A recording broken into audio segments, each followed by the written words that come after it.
Sisi tungetamani sana tuone ya kwamba kuna mrejesho kwa wananchi ya kwamba alichokiahidi Daktari Samia juu ya ajira 12,000 kimeenda kutekelezwa ndani ya zile siku 100. Na nakumbuka siku ile waziri wetu wa utumishi alitoa ahadi ya kwamba usaili utafanyika kwenye kila mkoa.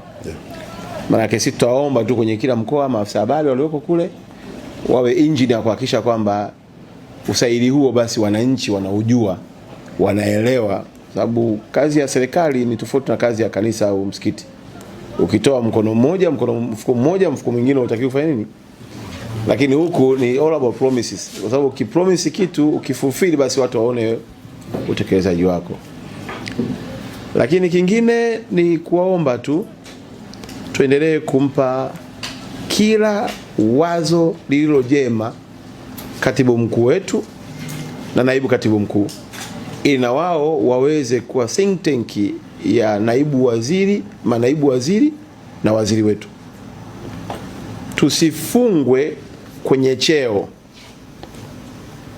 kwamba mimi ni mkurugenzi wa michezo, au mimi ni mkurugenzi wa habari, au mimi ni wa utamaduni. Bado haiondoi uhalali wa wewe kutokufikiri nje ya boksi.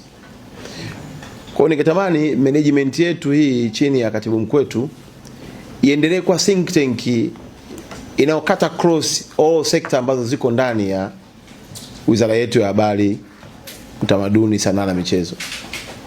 Itakuwa na afya sana kwa sababu kila mwenye wazo akilisema linaongeza thamani, linaboresha, na mwisho siku huduma inakuwa ni njema kwa watu.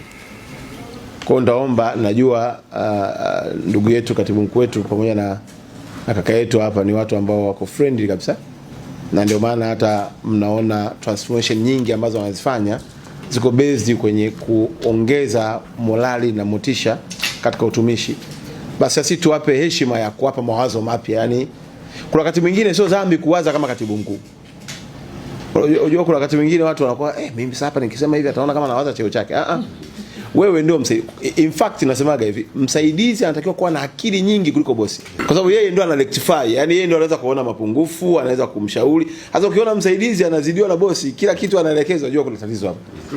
Sasa wewe lazima uwe na uwezo wa kuwaza na kumpa maono, na unarahisisha kazi kwa sababu katibu mkuu ataona wao nina timu ambayo iko well equipped, inaweza kanipa information sahihi muda wote na mimi nikafanya maamuzi